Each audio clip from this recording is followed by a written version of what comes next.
Bismillahirrahmanirrahim. Bismillahirrahmanirrahim. Alhamdulillah rabbil alamin. Assalatu wassalamu ala Rasulillah wa ala alihi washabihi ajma'in. Zihin itu ibarat memberikan semangat. Biasanya zihin dilakukan sebelum musyawarah. Nah, ketika orang mendengar zihin, maka hasilnya dia akan bersemangat menjalankan musyawarah itu. Karena dia tahu di antara keuntungan bermusyawarah, terutama bermusyawarah untuk kerja agama. Nah, kerja agama ini adalah kerja yang tanpa pamrih dunia, tanpa gaji. Maka tidak ada iming-iming dunia yang bisa dinampakkan di sini.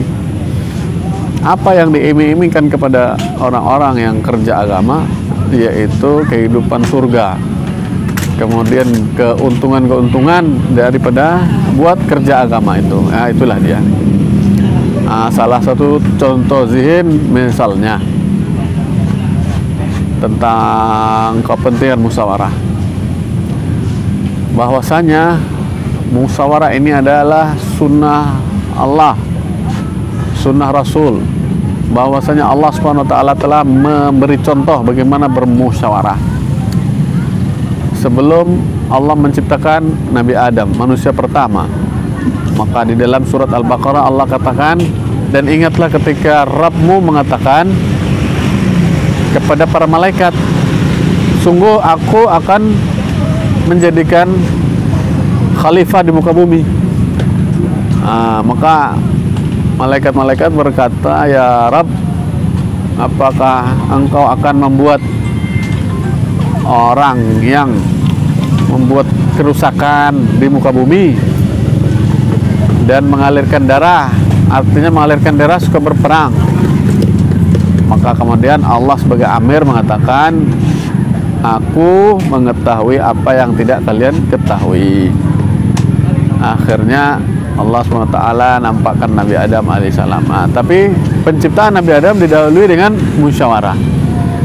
Maka di dalam Al-Quran ada satu surat yang berkaitan dengan musyawarah, yaitu Asy-Syura wa amruhum syura bainahum. Dan untuk urusan mereka, ajaklah mereka bermusyawarah.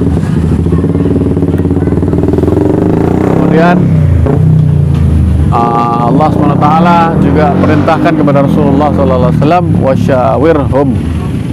wasyawirhum fil amri, dan ajaklah mereka bermusyawarah. Jika engkau sudah memiliki keinginan, fatawakkal 'alallah. Keuntungan daripada dibuatnya musyawarah dalam satu kampung, apa itu? Bahwa di langit ini, sebelum azab turun ke dunia, di langit sudah dibuat kapan azab itu akan diturunkan. Begitu pula rahmat, kapan akan diturunkan. Ada sebab-sebab rahmat dipercepat. Dan Allah SWT katakan, sabaqat rahmati ghadabi. Rahmatku itu berlarinya lebih cepat daripada kemarahanku. Bahkan rahmatku berlari mendahului kemarahanku. Nah, jika seorang berbuat dosa membuat Allah murka, tapi kemudian dia bertobat, murka Allah yang sudah berangkat menuju orang itu didahului oleh rahmat karena orang ini sudah bertaubat. Nah, untuk keadaan musyawarah di satu kampung, azab yang rencananya akan diturunkan ke kampung itu akan ditunda oleh Allah SWT. Sebagai gantinya, rahmat akan dipercepat turunnya. Kemudian satu ibrah atau satu ibrah ini contoh di dalam Al-Quran. Saya mendengar dari ulama atau dai-dai yang berasal dari negeri Mesir. Mereka mengatakan, satu negara atau satu kerajaan di mana pemimpinnya tak suka bermusyawarah, maka pemimpin itu susah untuk mendapatkan hidayah. Contohnya adalah Raja Fir'aun. Raja Fir'aun ini suka buat keputusan sendiri, dan rakyatnya diharuskan untuk mengikuti dia saja. Maka kata jemaah dari Mesir ini, Raja Fir'aun susah menerima hidayah, tertutup hidayah dari hatinya. Dia sudah mengetahui kebenaran Nabi Musa alaihissalam. Bertahun-tahun Nabi Musa hidup di Mesir sebagai nabi, dan Raja Fir'aun tidak juga menerima hidayah karena Allah halangi. Kenapa? Tak suka bermusyawarah. Kebalikan daripada Raja Fir'aun, yaitu Ratu Balqis yang memerintah kerajaan Saba. Beliau, Ratu Balqis ini, suka bermusyawarah dengan bawahan-bawahannya.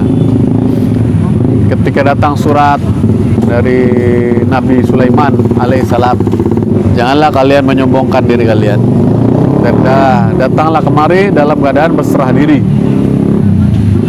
Kemudian Ratu Balqis menerima surat itu, kemudian membahas surat itu, apa ini maksudnya. Biasanya kalau raja kirim surat dengan suara seperti ini, dia ngajak perang ini. Maka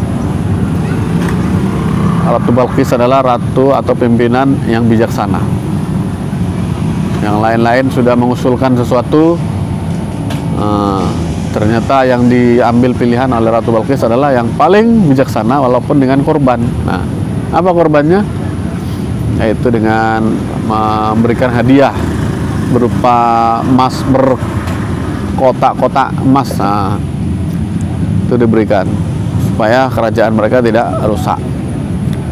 Sebagai hasilnya, Allah SWT berikan hidayah kepada Ratu Balqis. Akhirnya dia masuk Islam dan hidup bersama Nabi Sulaiman alaihissalam.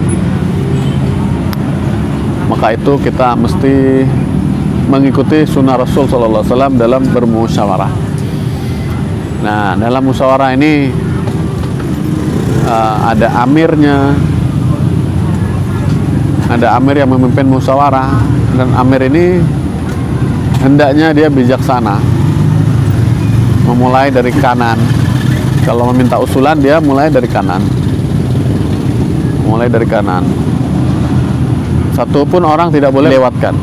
Satu contoh, Rasulullah SAW ketika bermusyawarah, ada juga anak kecil yang duduk di lingkaran di dalam halaqah itu.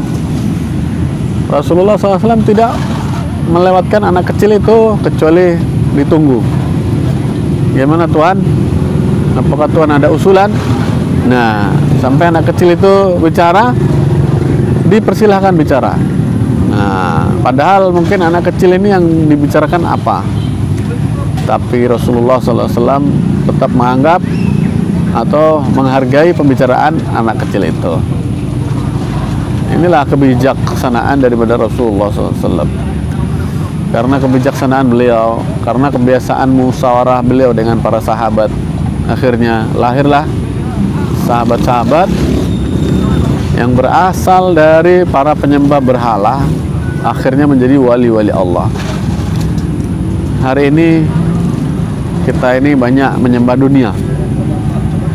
Kita seakan-akan merasa tidak bisa tidur kalau dunia tidak ada di sisi kita. Sebetulnya ini bagian dari kemusyrikan yang kita punya.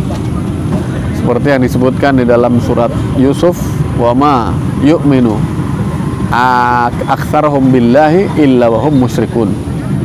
Dan kebanyakan manusia ini, mereka beriman kepada Allah, tapi bersama iman mereka juga musyrikun, melakukan kesirikan-kesirikan. Maka untuk menghilangkan kesirikan-kesirikan diperlukan usaha. Usaha ini tidak akan berhasil kalau tidak ada musyawarah. Nah, musyawarah ini adalah penentu arah dalam kerja ini. Ibarat orang kerja, dia buat rumah, disusun bata, di sana sini disusun, tapi nggak jelas ini ruangan untuk apa. Akhirnya nggak selesai-selesai itu rumah. Ini salah, bongkar lagi. Itu salah, bongkar lagi. Tetapi kalau kerja ini sudah direncanakan, dimusyawarahkan, ini buat setinggi ini, yang ini sepanjang itu, ya ini, cepat selesai kerjanya. Maka musyawarah ini sudah menyingkat atau menghemat setengah dari masa pekerjaan. Nah, begitu pula ada kisah suami istri.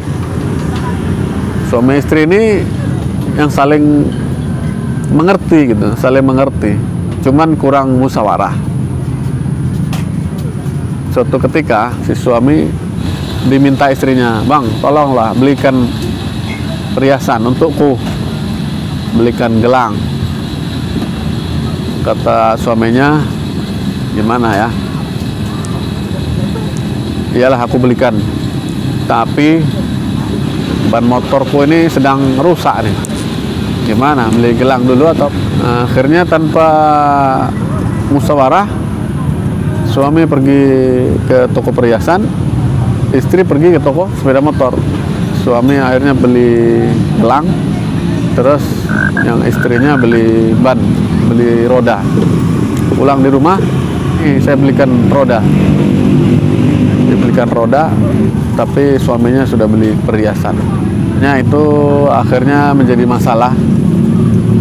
Suaminya tak puas karena uangnya sudah dibelanjakan untuk roda, sementara istrinya sudah tak menginginkan gelang lagi karena dia lebih mengutamakan kendaraan yang dipakai oleh suaminya. Wallahu a'lam. Ya, itulah, kita perlu bermusyawarah. Jadi musyawarah ini diadakan di mana? Pertama di masjid. Di masjid ini untuk mengatur kerja seluruh kampung. Nah, para dai ini bermusyawarah di masjid untuk mengetahui, untuk menentukan hari ini rumah mana yang dikunjungi. Kemudian ada yang sakit, ada yang perlu ditaskil atau perlu diajak sholat berjamaah atau didoakan, dibacakan doa dan seterusnya. Atau di malam markas nanti ada yang mau diajak. Kemudian di rumah dibuat musyawarah, ibu, bapak, anak, musyawarah. Yang dimusyawarahkan apa? Yang dimusyawarahkan adalah untuk kegiatan di rumah, taklimnya, kemudian halaqah Qur'annya, kemudian buat khidmatnya dan seterusnya. Kemudian untuk membiasakan anak ini hidup dalam kehidupan pesantren. Rumah-rumah sahabat ini zaman dulu sudah hidup taklim, musyawarah dan lain-lain, dakwah. Akhirnya lahirlah dari rumah-rumah para sahabat ini dai, alim, abid. Nah, itulah kelebihan daripada rumah-rumah sahabat yang dihidupkan musyawarah. Ya, itu aja. Mungkin nanti ada tambahan dari teman-teman yang lain, insyaallah. Assalamualaikum warahmatullahi wabarakatuh.